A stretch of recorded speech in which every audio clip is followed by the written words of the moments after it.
पहले ज़माने में बेटियों की इज्जत नहीं होती थी, लेकिन जब हुजूर आए तो फिर बेटियों को इज्जत मिली। हुजूर आए तो बेटियों को जिंदा दफन करने से रोका गया। ये हुजूर की बरकत है कि आज कोई अपनी बेटी को जिंदा दफन नहीं करता। लेकिन कुछ लोग आज ऐसे भी हैं कि जो बेटियों से नफरत करते हैं, घर में बेटी पैदा हो जाए तो नहुसत समझते हैं। ऐसे ही एक बादशाह था जो अदल और इंसाफ वाला बादशाह था, लेकिन उसे बेटियों से नफरत थी। वो ये चाहता था कि हमारे घर में कोई बेटी ना पैदा हो। दूसरों के बारे में उसका कुछ ख्याल गलत नहीं था, लेकिन अपनी बेटी उसे पसंद नहीं थी। उसने अपने यहाँ कह रखा था कि हमारी जितनी बीवियां हैं उनसे कोई भी बेटी नहीं होना चाहिए। लेकिन अल्लाह ताला अता करने वाला है, अल्लाह ताला बेटा और बेटी देने वाला है, और अल्लाह की अता को कोई रोक नहीं सकता। उसने अपनी बीवियों से कह रखा था कि हमें बेटी नहीं पसंद है, अगर जिसकी भी बेटी हो गई तो हम उसको कत्ल कर देंगे। तो अल्लाह का करना ऐसा हुआ कि उसकी बीवी हामिला हुई। कुछ दिनों के बाद उसके यहाँ बच्चे की पैदाइश हुई। वो बाहर गया हुआ था किसी काम से, किसी काम के सिलसिले में बाहर गया हुआ था। बीवी हामिला थी तो बच्चे की विलादत हुई, और अल्लाह का करना ऐसा हुआ कि बेटी पैदा हुई। जब बेटी पैदा हुई तो उसकी बीवी बहुत डर गई। मलिका बहुत डर गई कि जब बादशाह देखेगा, मेरा शौहर देखेगा तो मेरी बेटी को कत्ल कर देगा। उसने क्या सोचा कि ऐसा करते हैं कि किसी को ये अपनी बेटी दे देते हैं, वो हमारी बेटी को पाल लेगी। तो उसने नज़र दौड़ाई तो एक बूढ़ी दाई थी, भरोसे की थी। उसको बुलाया और बुलाकर कहा कि देखो ये मेरी बेटी है, आप इसकी परवरिश करो, आप इसकी देखभाल करो, आपको मैं ये जिम्मेदारी देती हूँ, और जब मेरी बेटी बड़ी हो जाए तो फिर मेरे पास ले आना। वो दाई अम्मा को उसने बेटी दी और कुछ रकम उसको दे दी ताकि वो उसकी परवरिश में कोई कमी ना रखे। वो बूढ़ी दाई थी, उसको लेके अपने घर चली गई। महल में ये मशहूर हो गया कि बेटी मरी हुई पैदा हुई थी। तो जब ये मशहूर हुआ, बादशाह आया, उसको बता दिया गया कि तुम्हारी बेटी पैदा हुई थी जो कि मरी हुई थी, और दाई अम्मा ने भी किसी को नहीं बताया था। ये सारे काम चुपके चुपके से हो रहे थे। दाई अम्मा उस बेटी को पालने लगी, यहाँ तक कि वो बेटी जवान होती गई, बड़ी होती गई। एक अरसा गुजर गया। जब बेटी की उम्र 20-21 साल हो गई, वो जवान हो गई थी, तो फिर आई एक दिन वो महल के अंदर वही दाई अम्मा, और उस मलिका से कहने लगी कि बेटी जवान हो गई है, 20-21 साल की हो गई है, बताइए अगर आपका हुक्म हो तो मैं उसको महल में ले आऊं। मैंने उसको बताया भी कुछ नहीं है। कहा ऐसा है, अभी आप अपने ही घर रखो, अगर आप यहाँ लाओगी तो बादशाह उसको कत्ल कर देगा, और मैं नहीं चाहती कि मेरी बेटी ऐसे ही मार दी जाए। माँ होती है ना, उसको अपने बच्चे से बड़ा प्यार हुआ करता है। माँ के सामने अगर आप उसके बच्चे को तकलीफ पहुंचाओगे तो वो सह नहीं सकती, उसे बर्दाश्त नहीं हो सकता। माँ माँ होती है यार। तो उसने मना कर दिया। बादशाह एक दिन शिकार पे निकला था। बादशाह गया था जंगल की तरफ, शिकार के लिए जा रहा था, तो रास्ते में उसी बूढ़ी दाई का घर पड़ गया। बूढ़ी अम्मा का घर पड़ा तो बेटी बादशाह की वहीं थी। 20-21 साल उसकी उम्र हो चुकी थी, और इतनी खूबसूरत थी कि उस शहर में उससे ज्यादा कोई खूबसूरत लड़की नहीं थी। बादशाह की जब नजर उस पर पड़ी तो बादशाह ने अपने वजीर से कहा कि सुनो, ये कौन लड़की है? तो वजीरों ने कहा कि ये इस बूढ़ी दाई की भांजी है। बूढ़ी दाई ने सबको ये बता रखा था कि मेरी भांजी हमारे यहाँ रहती है। तो बादशाह ने कहा कि तुम सब लोग कल इसके यहाँ रिश्ता लेके आना, मुझे ये लड़की पसंद है, मैं इससे शादी करना चाहता हूँ, इससे निकाह करना चाहता हूँ। वजीरों ने कहा ठीक है। दूसरा दिन हुआ, वजीर और सिपाही और कुछ चंद लोग मिलके उस बूढ़ी दाई अम्मा के यहाँ गए, और बूढ़ी दाई से कहने लगे कि बादशाह सलामत को आपकी बेटी बहुत पसंद आई है और वो उससे शादी करना चाहते हैं, आप अगर इजाजत दें तो बादशाह की शादी उस लड़की के साथ करा दी जाए। बूढ़ी दाई ने जब इतना सुना तो पैरों से जमीन खिसक गई, क्योंकि उसको ही तो मालूम था कि ये बेटी उसी बादशाह की है और वो बादशाह इससे शादी करना चाहता है, ये कैसे हो सकता है। उसने कहा नहीं, मैं ये रिश्ता मंजूर नहीं कर सकती, इसलिए ये मेरी भांजी है, मैं बहुत गरीब हूँ मेरी हैसियत क्या है कि मैं अपनी भांजी का निकाह बादशाह के साथ कर दूं। वजीर चले आए, बादशाह को बताया, बादशाह ने फिर भेजा। वजीरों ने बड़ी मिन्नत समाजत की, बूढ़ी को मनाया, लेकिन बूढ़ी नहीं मानी, क्योंकि वो कैसे कर सकती थी, वो तो उसका बाप था ना बादशाह। बाप अपनी बेटी के साथ कैसे निकाह कर सकता है, कैसे शादी कर सकता है। बूढ़ी तो सब हाल जानती थी ना। तो तीसरे दिन जब वजीरों ने जाके बादशाह से बताया कि बादशाह सलामत बूढ़ी नहीं मान रही, तो उसने कहा सुनो, अब तुम जाओ। वजीरों को हुक्म दिया और कहा बूढ़ी अगर ना माने तो बूढ़ी को उठा के लाना, दरबार में पेश करना, सजा भी देना। तो वजीर गए, वजीरों ने बूढ़ी को मनाया, बूढ़ी नहीं मानी। उसे तो मालूम था, जब नहीं मानी तो वजीरों ने मारना शुरू कर दिया। बूढ़ी को बहुत तकलीफ दी, काफी मारा, एक तो वैसे भी कमजोर थी, फिर उसको मजीद मारा और वहां से उठा के लाए, दरबार में पेश किया। बादशाह ने कहा कि तुम अपनी भांजी का निकाह मेरे साथ क्यों नहीं करना चाहती हो, आखिर क्या वजह है। तो बूढ़ी ने कहा सुनो, मैं इसलिए नहीं करना चाहती हूँ कि वो कोई और नहीं है, वो आपकी बेटी है, वो आपकी बेटी है, और आप ऐसा काम कर रहे हैं कि आप अपनी बेटी ही से निकाह करना चाहते हैं। तो बादशाह ने कहा मेरी बेटी है और मैं उसके साथ इतना बड़ा कदम उठाने जा रहा था, मैं उसके साथ शादी करने जा रहा था। तो बादशाह ने कहा बात सुनो, मेरी बेटी तो मरी हुई पैदा हुई थी, फिर ये मेरी बेटी कहां से आई। कहा सुनो, आपकी बीवी, आपकी बेगम ने मुझे पालने के लिए रखा था, मुझसे कहा था कि मेरी बेटी को पाल लो वरना बादशाह उसको मार देगा, उसको कत्ल कर देगा, इसलिए मैंने आपकी बेटी को पाला है और उसको बड़ा किया। आज 20-21 साल उसकी उम्र हो चुकी है। बादशाह ने जब इतना सुना उसको बहुत गुस्सा आया। बादशाह ने अपने बेटे को बुलाया और कहा सुनो, मैं नहीं चाहता कि मेरी बेटी जिंदा रहे, तू अपनी बहन को अपने ही हाथों से मार दे, उसको जंगल ले जा, ले जाने के बाद उसकी आंखें निकाल ले और उसका खून मेरे पास लेके आ। उसकी आंखें और खून जब देखूंगा तब मुझे सुकून होगा, क्योंकि मैं नहीं चाहता कि मेरी बेटी पैदा हो और वो यहाँ रहे। और इस बूढ़ी की हिम्मत तो देखो, इसने मेरी बेटी को पाला है। उस बूढ़ी को तो उसने माफ कर दिया, लेकिन बेटी के लिए हुक्म सुना दिया अपने बेटे को कि ले जा और इसको मार के आ, इसकी आंख और खून मेरे पास ला। बेटा था, बहन को ले गया जंगल। अब भाई बहन का प्यार उमड़ आया, और भाई बहन का प्यार भी अजीब प्यार होता है। भाई अपने बहन के बारे में कुछ गलत नहीं सोच सकता, उसको नहीं मार सकता। बहन अपने भाई के बारे में कभी भी कुछ गलत नहीं सोच सकती। कभी भी कोई तकलीफ भाई पर आ जाए तो बहन आगे खड़ी हो जाती है। बहन कभी बर्दाश्त नहीं होती कि उसका भाई परेशानी में रहे, और भाई भी ये नहीं बर्दाश्त कर सकता कि उसकी बहन परेशानी में रहे। फिर यहाँ तो मारने का और कत्ल करने का मसला था। जब बादशाह का हुक्म था बेटे के लिए, तो बेटा कहने लगा है मेरी बहन, तुम यहाँ से भाग जाओ, चली जाओ, मैं तुम्हें नहीं मार सकता। मैं तुम्हारी आंखों को कैसे निकाल सकता हूँ, मैं तुम्हारा कत्ल करके खून ले जाके अब्बा को कैसे दे सकता हूँ, मैं नहीं मार सकता। बहन कहने लगी भाई तू अपनी जान जोखिम में क्यों डाल रहा है, मुझे मार दे, अगर तू मुझे नहीं मारेगा ना तो बादशाह तुझे मार देगा, अब्बा तुझे मार देंगे अगर तू मुझे नहीं मारेगा। उसने कहा बहन तुम मत सोचो इस बात का, तुम यहाँ से भाग जाओ, मैं इसकी भी तरकीब निकाल लूंगा कि अब्बा के सामने कैसे पेश होना है और क्या करना है। बहन ने कहा ठीक है भाई। बहन चली गई जंगल में। अब उसको इतना डर नहीं लगता था कि जानवर खा जाएगा या क्या हो जाएगा, क्योंकि उसे तो मारने का ही हुक्म दिया गया था। अब यहाँ से तो वो बच गई ना। उसके भाई ने एक हिरन को पकड़ा, उसको मारा, उसकी आंखें निकाली और खून निकाल के बादशाह के पास ले गया। बादशाह ने जल्दी जल्दी देखा, कहा चलो ठीक है, वो खून हिरन का था और आंखें भी हिरन की थी। जल्दी में उसने देखा और कहा चलो ठीक है, मार दिया, अच्छा किया। अब बादशाह को ये यकीन हो गया कि मेरी बेटी थी, उसको कत्ल कर दिया गया, मार दिया गया। माँ ने जब सुना तो उसकी धड़कनें तेज हो गईं, वो रोने लगी। माँ तो माँ होती है ना। तो बेटे ने चुपके से आके माँ से कहा माँ आप चिंता ना करो, बेटी को मारा नहीं है, मैंने बहन को मारा नहीं है, बल्कि बहन को मैंने निकाल दिया, जंगल में कह दिया मैंने कि तू निकल जा, और मैं हिरन को मार के उसकी आंखें और खून लाया हूँ।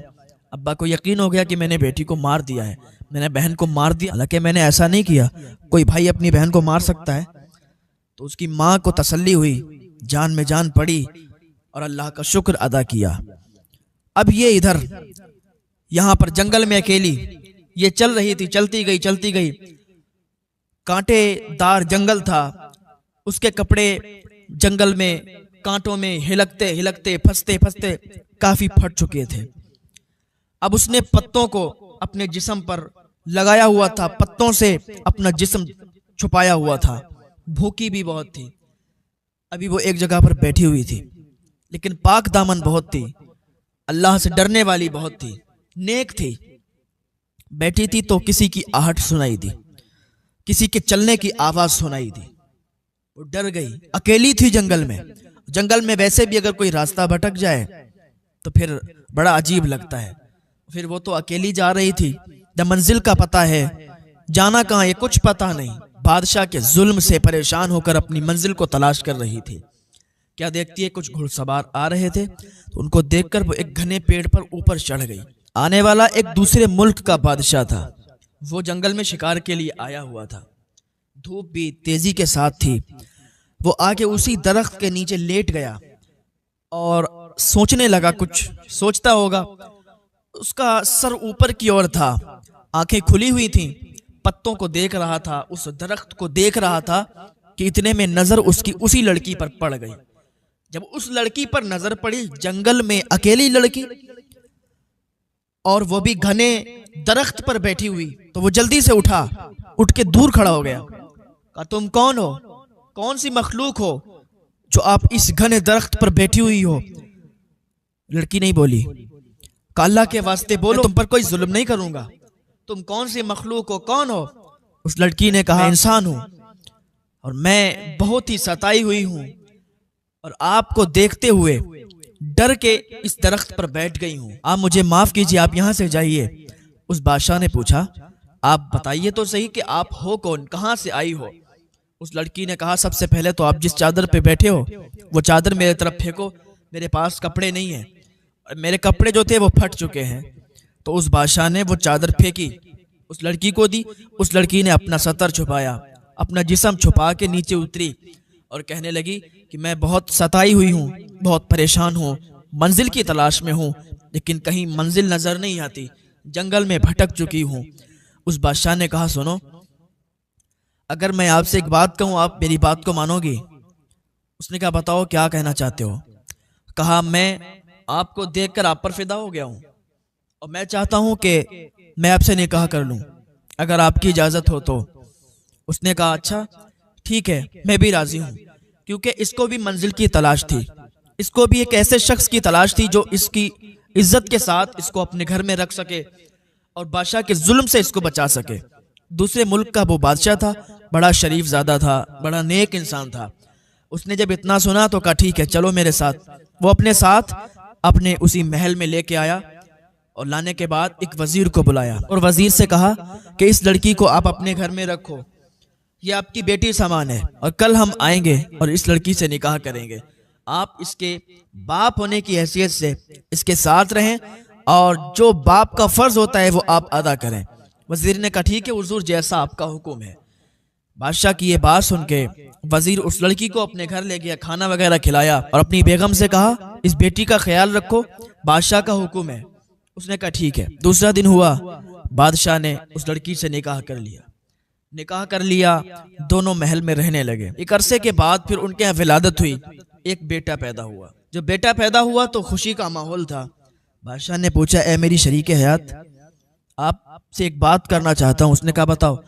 कहा, जरा अपने बारे में आप आज बताओ, आज तक आपने अपने बारे में नहीं बताया और ना ही मैंने पूछा है। तो उस लड़की ने छुपाया और कहा, नहीं आज नहीं बताएंगे। उसने बताया नहीं। फिर कुछ सालों के बाद फिर एक बेटा पैदा हुआ, फिर बड़ा खुशी का माहौल था। बादशाह ने फिर पूछा तो उसने कुछ भी नहीं बताया। फिर कुछ सालों के बाद जब तीसरा बेटा पैदा हुआ तब बादशाह ने उससे ज्यादा जोर दिया, पूछा कि तुम कौन हो, कहां से आई हो? तो उसने अपनी पूरी कहानी बताई कि मैं एक बादशाह की बेटी हूँ। बादशाह को बेटियों से नफरत है, उसके जो भी कोई बेटी पैदा होती है वो कत्ल करवा देता है। ये तो मेरी माँ थी, जब मैं पैदा हुई तो बादशाह घर पे नहीं था, बादशाह महल में नहीं था। जब मैं पैदा हुई तो मेरी माँ ने मुझे एक दाई अम्मा के हवाले कर दिया, उन्होंने मेरी परवरिश की। मैं एक गरीब घर में परवरिश की हुई हूँ और बहुत सताई हुई लड़की हूँ, आप मुझसे मत पूछिए इतना कुछ। बादशाह ने उससे कहा, कोई बात नहीं है, आप आराम से रहो, लेकिन एक बात सुनो मेरी, आपको मैं आपके वालिद साहब के पास ले चलूंगा, उनके महल में ले चलूंगा। जब इतना सुना लड़की ने तो उसके आंसू निकलने लगे, तेजी से रोने लगी। कहा आप ये क्या कर रहे हो, मैं उस महल में दोबारा नहीं जाना चाहती, मेरा बाप बड़ा जालिम है, मुझे देखेगा तो मार डालेगा। इसके शौहर ने कहा तुम मुझ पर भरोसा रखो, तुम्हें कोई भी हाथ नहीं लगा सकता। जब तक तुम्हें लोग मार रहे थे, परेशान कर रहे थे, सता रहे थे, जब तक तुम अकेली थी, लेकिन अब मेरी बीवी हो चुकी हो और अब किसी की हिम्मत नहीं है कि तुम्हारे हाथ लगाए। जब उसको हौसला मिला, बादशाह की इस बात को सुन के, अपने शौहर की बात सुन के, उसके जिस्म में एक नई उमंग और जान पैदा हो गई। उसने कहा ठीक है। बादशाह ने वजीर को बुलाया, वकील को बुलाया और काजी को बुलाया। इनकी सरपरस्ती में काफिला तैयार किया और काफी लोग काफिले में थे और कहा जाओ बादशाह के यहाँ इनको लेके जाओ। जब उसकी बीवी ने सुना कि बादशाह मेरे साथ नहीं आ रहा, उसका शौहर साथ में नहीं आ रहा, कहा तुम क्यों नहीं चल रहे हो? कहा मैं कहीं किसी काम से जा रहा हूँ और रास्ते में दूसरी या तीसरी मंजिल में आपको मिल जाऊंगा। उसने कहा ठीक है। वजीर, काजी, वकील की सरपरस्ती में काफिला चल दिया। जब पहली मंजिल पर काफिला पहुंचा तो खेमे लगाए गए। रात हो चुकी थी, खेमे लगाए गए, सब लोगों ने अपने अपने खेमे लगा दिए। इस लड़की का भी खेमा लगा दिया गया। अब तो ये बादशाह की बीवी बन चुकी थी। इसी के खेमे के जस्ट सामने वजीर का खेमा लगने लगा। जब बिल्कुल करीब में वजीर का खेमा लगने लगा तो उस लड़की ने कहा वजीर साहब अब अपना खेमा थोड़ी दूर पे लगाइए, थोड़ी दूरी पे लगाइए, आपको पता नहीं मैं बादशाह की बेटी हूँ और बादशाह की बीवी हूँ, आप हमारे साइड से खेमा लगा रहे हैं, आपकी हिम्मत कैसे हुई? वजीर ने कहा मुझे बादशाह का हुक्म है, आप खामोश रहें, आपकी देखभाल करना ये हमारी जिम्मेदारी है और हम यहीं पर खेमा लगाएंगे, आप हमें मना ना करें। उस लड़की ने काफी मना किया लेकिन वजीर नहीं माना, क्योंकि उसके दिमाग में अलग अलग बातें चल रही थी। जब रात ज्यादा हो गई तो वजीर अपने खेमे से निकला। ये लड़की अकेली थी अपने 3 बच्चों के साथ, तो रात में नींद भी नहीं आई इसे, अलग अलग ख्यालात में थी। बाप के बारे में सोच रही थी कि वहां जा रहे हैं, कैसा क्या माहौल होगा। रात हो चुकी थी काफी, तो वजीर अपने खेमे से निकल के इसके खेमे में आ गया। जब वजीर अपने खेमे से निकल के इस लड़की के खेमे में आया तो लड़की उठ गई एकदम और कहने लगी तुम्हारी हिम्मत कैसे हुई कि तुम बादशाह की बीवी के खेमे में दाखिल हो?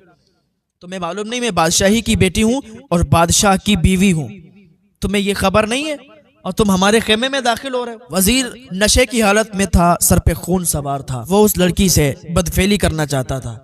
उसने कहा कि मुझे कुछ नहीं पता, मुझे कुछ खबर नहीं, लेकिन आज मुझे कोई नहीं रोक सकता।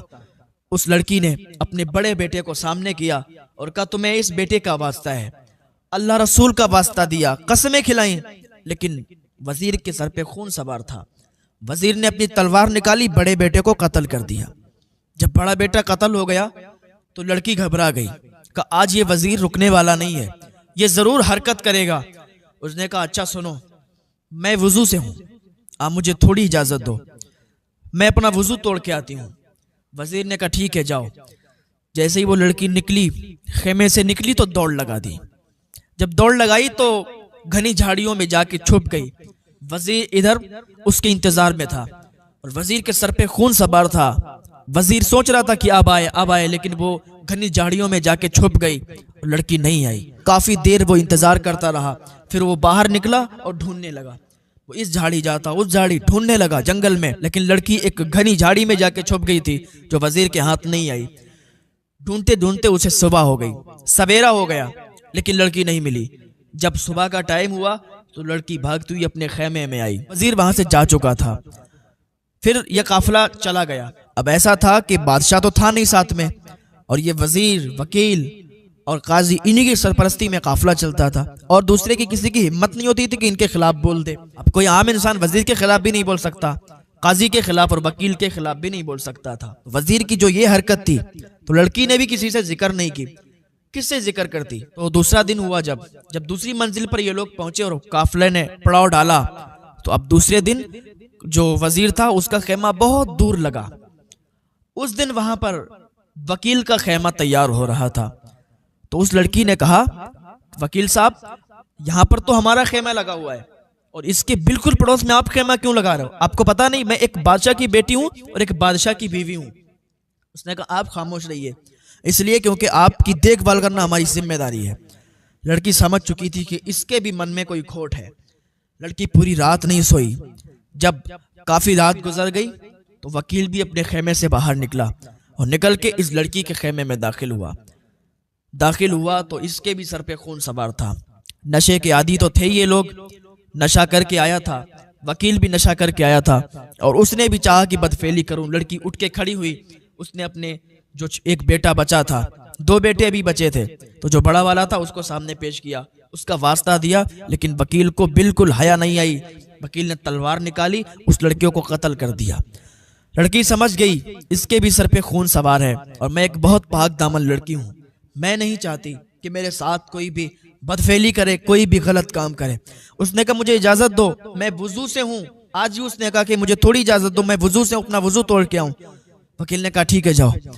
जब इतना सुना तो लड़की धीरे से निकली और भागती हुई अंदर जंगल में जाके छुप गई। वकील ने थोड़ी देर इंतजार किया। जब इंतजार की घड़ियां पार की तो बाहर निकल के जंगल में तलाश करने लगा, ढूंढने लगा। ढूंढता रहा लेकिन लड़की नहीं मिली, यहाँ तक कि सुबह हो गई। सुबह हुई तो फिर वो चला गया, वकील भी चला गया। लड़की धीरे धीरे चुपके से आके अपने खेमे में दाखिल हुई। अब दोनों बेटे उसके मर चुके थे। उधर वजीर ने भी उस जो लड़के को कत्ल किया था उसको उठा के ले जाके दूर दफन कर दिया जाके, ताकि किसी को पता ना चले। अब जब तीसरा दिन हुआ तो तीसरे दिन भी क्या माहौल हुआ। जब तीसरी मंजिल पर ये लोग पहुंचे, रात हो चुकी थी, पड़ाव डाला। अब लड़की तो बहुत डरी हुई थी। अब वो सोच रही थी कहीं काजी भी ऐसी हरकत ना कर दे। तो दूसरे दिन देखा वजीर का और वकील का खेमा बहुत दूर लगा था, क्योंकि शर्मिंदगी भी इन्हें बहुत थी कि 2 लड़कों को कत्ल कर दिया इन 2 लोगों ने। और सोच भी रहे थे कि बादशाह को पता चलेगा तो बादशाह हमारी गर्दन को उड़ा देगा, हमें कत्ल कर देगा। तो इस डर से और इस हैबत से दूर खेमा लगाया। तो काजी, उस दिन काजी का खेमा लग रहा था। तो लड़की समझ गई कि आज भी कुछ गलत होने वाला है। काजी साहब से कहा काजी साहब आप यहाँ पर खेमा क्यों लगा रहे हो।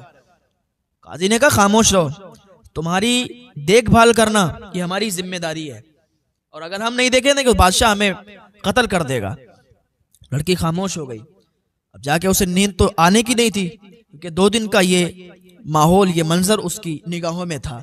जब आधी रात से भी ज्यादा रात गुजर गई तो लड़की इधर सो नहीं रही थी, बैठी हुई थी अफसोस में कि 2 बेटों को गवा चुकी हूं, 2 बेटों को कत्ल कर दिया गया है। उसी अफसोस में बैठी हुई थी कि काजी भी निकल के आया और इसके खेमे में दाखिल हुआ। खेमा बिल्कुल पड़ोस में लगा था। इसके खेमे से निकल के और उसी लड़की के खेमे में दाखिल हुआ और काजी आज बहुत नशे में था। काजी ने बदफेली करना चाहिए। लड़की ने छोटे बेटे को सामने पेश किया और वही बातें दोहराई, क्या तुम जानते नहीं हो मैं एक बादशाह की बेटी हूँ और एक बादशाह की बीवी हूँ। बादशाह को जब मालूम चलेगा तो तुम्हें कत्ल कर देगा। उसने कहा मुझे कुछ नहीं पता। वो नशे में धुत था, खून सर पे सवार था। लड़की ने बेटे को सामने करके बेटे का वास्ता दिया, अल्लाह रसूल की कसमें दिलाई, वास्ता दिया, लेकिन काजी नहीं मानने वाला था। काजी ने भी तलवार निकाली और छोटे बेटे को भी कत्ल कर दिया। लड़की ने कहा मुझे इजाजत दो, मैं पाक हूं, मैं वजू से हूं, मुझे थोड़ी इजाजत दे दो अल्लाह के वास्ते। जब इतना कहा तो उसने कहा ठीक है तुम्हें इजाजत है। जैसे ही वो बाहर निकली फिर उसी दिन की तरह वो जंगल में भाग गई, काजी उसके पीछे पीछे। लेकिन काजी ने उसे पकड़ नहीं पाया, वो जाके एक जगह छुप गई। यहाँ तक कि सुबह हो गई फिर, और इधर इसने जो लड़का कत्ल हो गया था, जिसको कत्ल कर दिया था, उसे उठा के और उसे दफन कर दिया जाके। अब 3 दिन हो गए थे। लड़की अब दोबारा खेमे में नहीं गई। लड़की ने सोचा अब मेरे 3 बेटे मर गए और 3 बेटे इन्होंने कत्ल कर दिए हैं, अब आगे क्या होने वाला है मेरे साथ मुझे कुछ खबर नहीं। पाक दामन लड़की थी, अल्लाह रसूल से डरने वाली थी, सीरत फातिमा को अपनाने वाली थी, पाक दामन थी। सोचने लगी कि अब मैं अपनी जान दे दूंगी, अब मैं जिंदा नहीं रह सकती, अब मैं मुंह क्या दिखाऊंगी किसी को। 3 बेटों को कत्ल करवा दिया, 3 बेटे कत्ल हो गए। इसी अफसोस में वो जंगल में निकल गई और पहुंचते पहुंचते एक दरिया के किनारे पहुंची और उसी दरिया में उसने छलांग लगा दी, उसी दरिया में कूद गई। और जब उस दरिया में वो कूदी, छलांग लगाई, तो बहते बहते एक दूसरे गांव की तरफ वो निकली जो उसके बाप की सल्तनत में गांव आता था। उस बादशाह की सल्तनत में गांव आता था कि जो बेटियों को पसंद नहीं करता था, जिसकी ये बेटी थी और ये बहुत दुख की मारी थी, बहुत सताई हुई थी। तो वहां 6 भाई थे जो कि फकीर थे, गरीब थे, भीख मांगने वाले थे। वो मछलियां पकड़ने आए थे उन्होंने जाल डाला हुआ था, जाल में ये लड़की फंस गई। लड़की फंस गई तो वो लोग जल्दी से इस लड़की को निकाला। अब चूंकि खूबसूरत तो इतनी थी कि उस शहर में उसके जैसा खूबसूरत कोई नहीं था। अब 6 भाई थे, उन्हें तो नहीं पता ना ये किसकी बेटी है, कहाँ से आई है। खूबसूरत बहुत थी। 6 में से कहने लगा कि इससे मैं निकाह करूंगा, दूसरा कहने लगा इससे मैं शादी करूंगा, तीसरा कहने लगा मैं करूंगा। इसी तरीके 6 भाई आपस में लड़ने लगे।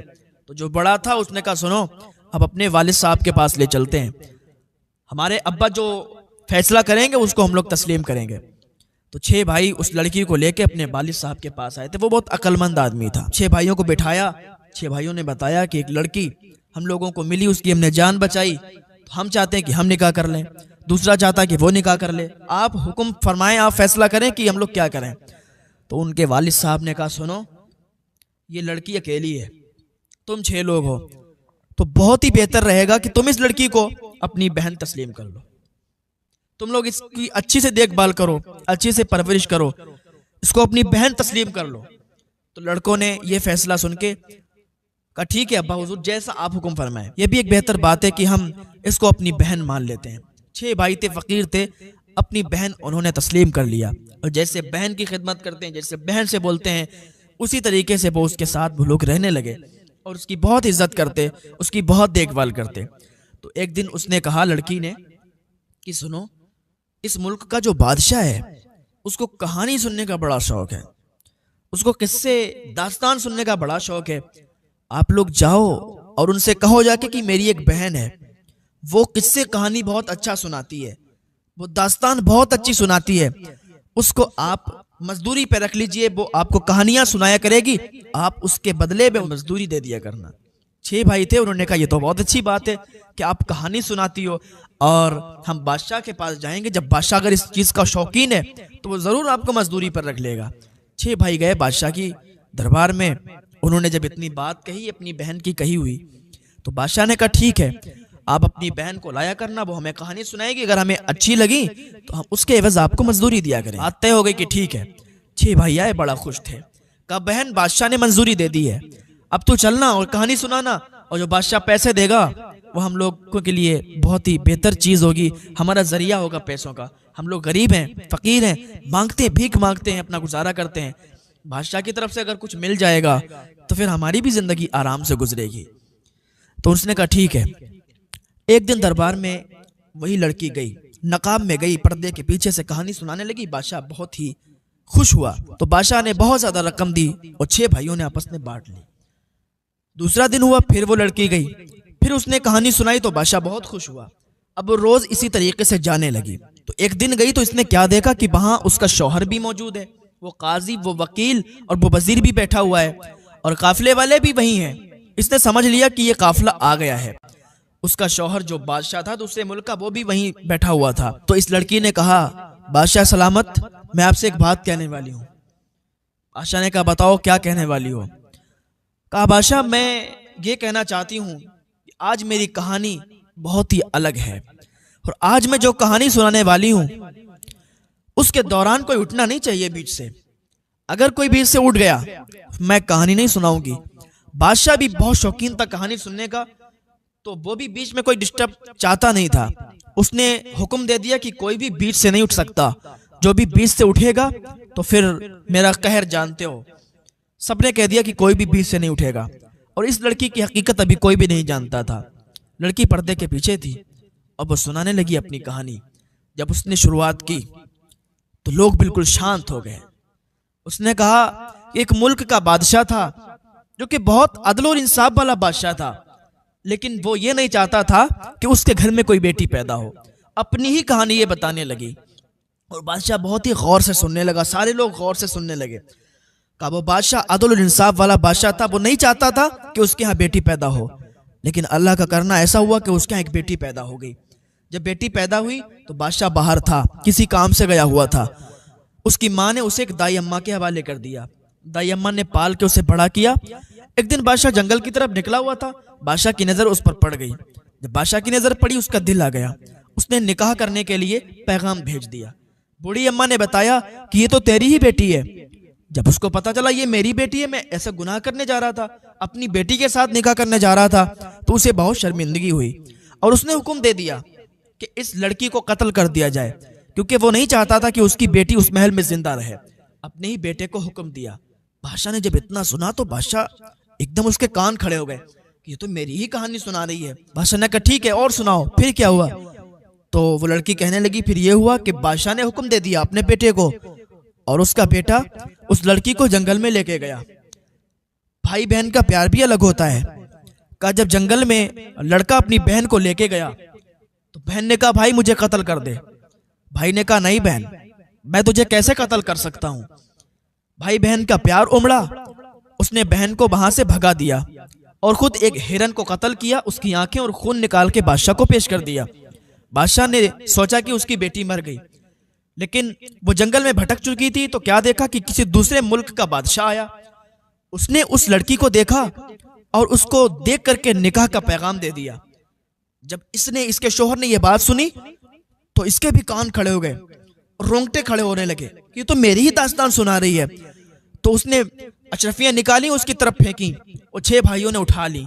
और सुनाओ आगे की कहानी क्या है। इधर बादशाह भी बहुत अजीब हालत में था, उसने भी अशरफियां उठाई और उस लड़की की तरफ फेंकी, उन 6 भाइयों ने उठा ली। कहा और बताओ और क्या था। कहा फिर उस बादशाह ने उससे निकाह कर लिया। जब बादशाह ने उस लड़की से निकाह किया तो कुछ दिनों के बाद उसका एक बेटा पैदा हुआ। बादशाह सुन रहा था, उसका खून बिल्कुल गर्म था, उसके रोंगटे खड़े हुए थे, ये तो हमारी ही दास्तान है। कहा फिर एक बेटा हुआ, फिर कुछ सालों के बाद दूसरा बेटा हुआ, फिर तीसरा बेटा हुआ, यहाँ तक कि वो बहुत खुश था अपनी बीवी से। फिर एक दिन अपनी बीवी से कहने लगा कि मेरी शरीक हयात अपने बारे में बताओ, तो उसने मना कर दिया। फिर उसने जबरदस्ती पूछा कि नहीं बताओ, तुम कौन हो, कहां से आई हो, कैसा क्या तुम्हारे साथ हुआ है। तो लड़की ने अपनी पूरी दास्तान सुनाई। जब बादशाह ने पूरी दास्तान सुनी तो उसके बाद उस बादशाह ने ये उस लड़की से कहा कि ऐ मेरी शरीक हयात, मैं तुम्हें तुम्हारे मायके ले चलूंगा, उस बादशाह के सामने पेश करूंगा, देखते हैं वो कैसे तुम्हें हाथ लगाता है। लड़की ने मना कर दिया। वो डर रही थी कि उसका जालिम बाप उसे मार डालेगा। कई बार मारने की कोशिश की, अब वो सामने देखा गया तो उसे मार देगा, लेकिन उसने कहा कि तुम अब मेरी बीवी बन चुकी हो और तुम्हें कोई हाथ नहीं लगा सकता। तो इसने काफिला बनाया, काफिला तैयार किया। उसमें एक काजी था, एक वकील था और एक वजीर था। ये 3 लोगों की सरपरस्ती में काफिला चल दिया, लेकिन बादशाह किसी वजह से काफिले के साथ नहीं आया। बादशाह का कोई काम था। बादशाह ने कहा था ये तीनों की सरपरस्ती में ये काफिला जाएगा। तो उसकी बीवी ने कहा कि सुनो, आप मेरे साथ नहीं हो तो मुझे डर लग रहा है। बादशाह ने कहा तुम हमारी बीवी हो, तो उसको आसरा दिया, हौसला दिया। तो बीवी उन तीनों की सरपरस्ती में वो काफिले के साथ निकली। जब पहली मंजिल पर काफिला रुका और सबके खेमे तैयार हुए तो वजीर ने अपना खेमा उसकी बेगम के खेमे के सामने लगाया, यानी उसी लड़की के खेमे के सामने लगाया। उसने बहुत मना किया। अब इधर वजीर ने जब इतना सुना तो इसका खून गरम, इसके रोंगटे खड़े कांपने लगा और इसने कहा बादशाह सलामत, मैं जा रहा हूं, थोड़ा मुझे हाजत है। बादशाह ने कहा बैठो यहाँ पे, अगर यहाँ से उठ के चले गए तो तुम्हारी गर्दन अभी उड़ा दूंगा। अब ये कहानी चल रही थी, सब बिल्कुल सन्नाटा था और वो लड़की कहानी सुना रही थी कि फिर क्या हुआ कि वहां पर वजीर ने जब अपना खेमा लगाया, आधी रात हुई तो वजीर उसकी खेमे के अंदर दाखिल हो गया। वजीर जैसे ही अंदर दाखिल हुआ उसके सर पे खून सवार था। उसने एक बड़े बेटे को कत्ल कर दिया। क्योंकि लड़की पाक दामन थी, वो बाहर से किसी बहाने से भाग निकली, जंगल में भाग गई। वो जंगल में ढूंढता रहा यहाँ तक कि सुबह हो गई और फिर वो वजीर वहां से चला गया। तो लड़की फिर अपने खेमे में आई, देखा तो उसका बेटा नहीं था, बड़ा बेचैन हुई। यह काफिला फिर चलने लगा और वहां कहने सुनने वाला कोई नहीं था। यह काफिला चलने लगा, चलते चलते जब दूसरी मंजिल पर रुका, अब ये कहानी सुना रही थी, बादशाह सुन रहा था, सब लोग सुन रहे थे। और जब ये काफिला दूसरी मंजिल पर रुका तो फिर वकील ने उस खेमे के सामने अपना खेमा लगाया। लड़की बहुत मना करती रही लेकिन वो नहीं माना। उसके दिमाग में कुछ और ही चल रहा था। जब आधी रात से ज्यादा रात हो गई तो वो भी फिर खेमे में दाखिल हुआ। सर पे खून सवार था, तलवार हाथ में थी। उस लड़की ने अपनी इज्जत बचाने के लिए अपने लड़के को सामने किया, उसका वास्ता दिया, लेकिन एक बात भी उसने नहीं मानी और उसको कत्ल कर दिया। जब वजीर के बाद वकील ये सुन रहा था, वकील ने जब अपनी ही कहानी इतनी सुनी तो वकील खड़ा हो गया, कहने लगा बादशाह मुझे हाजत है, मैं अभी आता हूँ। बादशाह ने कहा बैठ जा, अगर अब की कोई बोला तो सर तन से जुदा कर दूंगा। बेटी सुनाओ और कहानी बताओ आगे की क्या है। और ये भी बादशाह, इसका शौहर भी सुन रहा था और काफी रकम उन 6 फकीरों को दे दी थी, क्योंकि आज की कहानी उन्हें बहुत अलग लग रही थी और सबके ऊपर की कहानी थी। बादशाह के ऊपर की थी, वजीर के ऊपर की थी, वकील, ये तो वही था जो इनके साथ हुआ था और अपनी बीती सुना रही थी। तो फिर कहा कि उसने जब दूसरे बेटे को भी कत्ल कर दिया तो किसी बहाने से वो लड़की भाग गई। यहाँ तक कि वो पीछे से उसे दौड़ाता रहा, उसे पकड़ता रहा, लेकिन उसे वो लड़की मिली नहीं, वो झाड़ी में जाके छुप गई थी। यहाँ तक कि सुबह होगी तो फिर वापस आके अपने खेमे में उसने देखा तो लड़का वहां भी मौजूद नहीं था। इन्होंने दफन कर दिया कत्ल करके। जब तीसरी मंजिल आई फिर काजी का खेमा सामने लगा और काजी को भी उसने मना किया, लेकिन काजी भी नहीं माना। जब आधी रात से ज्यादा रात गुजरी काजी भी खेमे में दाखिल हो गया।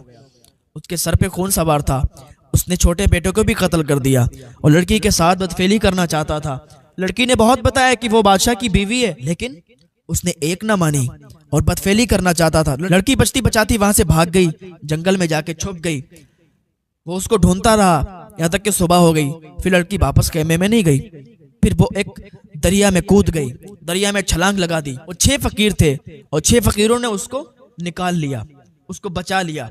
जब उन 6 फकीरों ने सुना कि ये तो हमारी ही कहानी लग रही है, तो वो बहुत इत्मीनान से बैठ गए, उनके भी रोंगटे खड़े हो गए। कि ये तो हमारी ही कहानी है।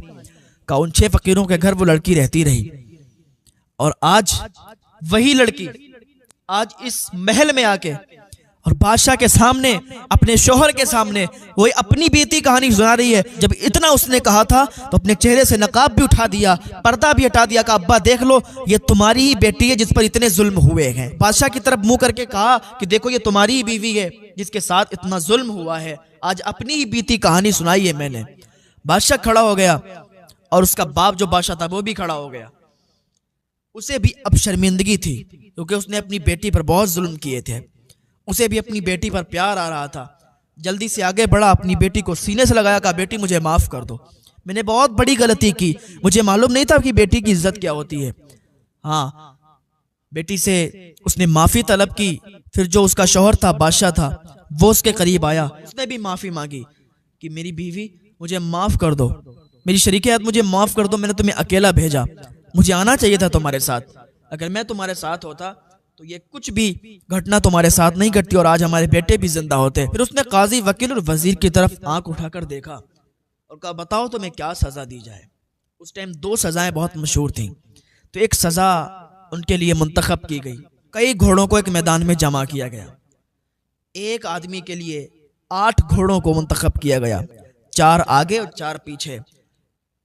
इसके 2 हाथों को बांधा गया रस्सी से और घोड़ों के पैरों में बांधा गया और इसके पैरों पे रस्सी डाली गई, इधर पीछे वाले घोड़ों के पैरों में बांधा गया और घोड़ों को तेज रफ्तार में दौड़ा दिया गया। इसके चिथड़े चिथड़े उड़ गए, वजीर के भी चिथड़े उड़ गए, वकील के भी और काजी के भी। इन तीनों को बहुत ही भयानक सजाएं दी गई। तो बस कहना इतना है कि जब तक अल्लाह ना चाहे किसी को मौत नहीं आ सकती। और बेटियों की इज्जत किया करें। अगर किसी के घर बेटियां पैदा हों तो उन्हें नहुसत ना समझें। बेटी अल्लाह की रहमत होती है। हुजूर जब आए तो बेटियों को इज्जत मिली, वरना पहले बेटियों को जिंदा दफन कर दिया जाता था, बेटियों को ऐसे ही जमीन में गाड़ दिया जाता था। बेटियों की इज्जत नहीं थी, लोग बहुत नफरत किया करते थे। हुजूर आए तो बेटियों को इज्जत मिली। हाँ, बेटियों से नफरत ना किया करें, वो अल्लाह की रहमत होती है। जिसके यहाँ बेटियां होती हैं ना, उसके यहाँ अलग ही बरकत हुआ करती है। आज बेटों की विलादत होती है तो लोग बहुत धूमधाम से उसका हंगामा करते हैं। बेटी पैदा होती है तो अफसोस करते हैं। डूब के मर जाना चाहिए, डूब के मरने का मकाम है अगर कोई ऐसा सोचता है, बेटी को नहुसत अगर समझता है कोई। अल्लाह ताला सबको हिदायत अता फरमाए, अल्लाह नेक अमल करने की तौफीक अता फरमाए। बेटी